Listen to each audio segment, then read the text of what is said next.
What's up, college football fans? I'm pretty sure that y'all have been following the Texas-Oklahoma Big 12 drama like I have. But if you haven't, I'm here to get you caught up to speed and give my opinion on what I think is really going on. It's fairly simple, and it's all about money. But last week, Oklahoma and Texas said that they might be leaving the Big 12 conference for the SEC. And of course, that shook the college football world and also shook the Big 12 because, if they lose Texas and Oklahoma, they pretty much lose the conference. I don't think they're going anywhere personally. Y'all can let me know if y'all agree or disagree. But I think they're just using this as leverage, and I'm talking about Texas, Oklahoma. They're using this as leverage to get more money out of the Big 12 conference. First of all, what you need to know is if they did leave the conference, they would have to pay a hefty fee. I'm talking about an excess of $38 to $40 million. That would be for Texas and Oklahoma each. I don't think these conferences are really into paying money. I think they're into making money. So that's one reason why I don't think they're going anywhere. According to an article from Saturday Down South, it says, and this is in the Big 12 bylaws, there is a recognition that institutions may act in their own self-interest. However, there is an expectation that members adhere to conference bylaws and the enforcement of grants of rights agreements. Yeah, that'd be a pretty hefty buyout right there, especially if they're coming off a season where it was shortened by COVID and most conferences lost revenue this year. A lot of Power 5. But two in particular didn't.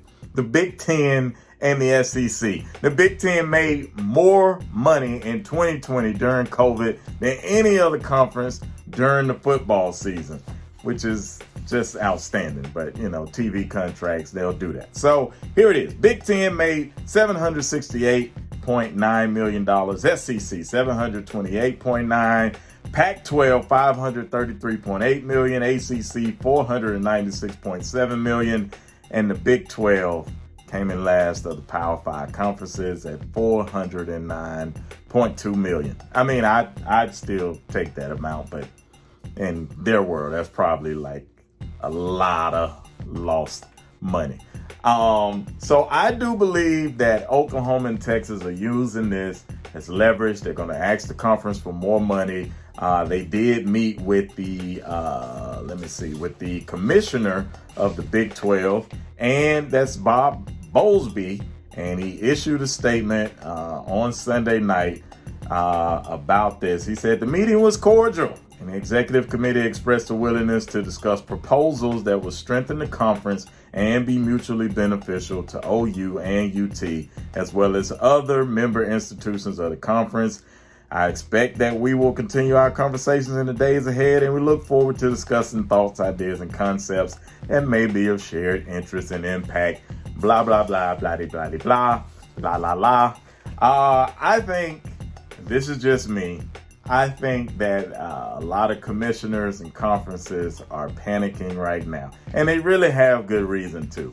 When you talk about the pandemic, the effect that it had in 2020, here we are on the heels of the 2021 season, and we don't know what it's going to look like. The vaccine is out there, but a lot of people in college football regions, usually like the Midwest and the deep South, they're not really taking that vaccine. So we don't really know what the football season is going to look like. I'm pretty sure the commissioners are thinking the same thing. And the biggest reason, the biggest concern I think they have, players can now get paid. That's right, the NIL, the name, image, and likeness. You're like, well, Jermaine, some of these kids, they're already getting endorsements, or how would they lose so much money?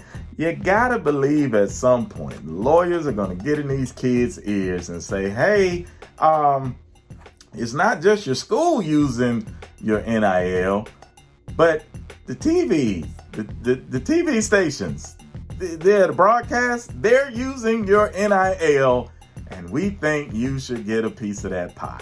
I think it's only a matter of time before that happens, and when it does, man, oh man. So That's what I think. Y'all let me know if y'all agree, disagree. I think Texas and Oklahoma, they're staying put in the Big 12. They're just trying to make sure their money is right moving forward. They don't know how much they're going to have to pay players in the future. They don't know how much the Big 12 may or may not bring in for TV revenue. And they don't know if there's going to be a full season due to COVID this year. So let me know in the comments. I'm pretty sure y'all got opinions because you stay with those.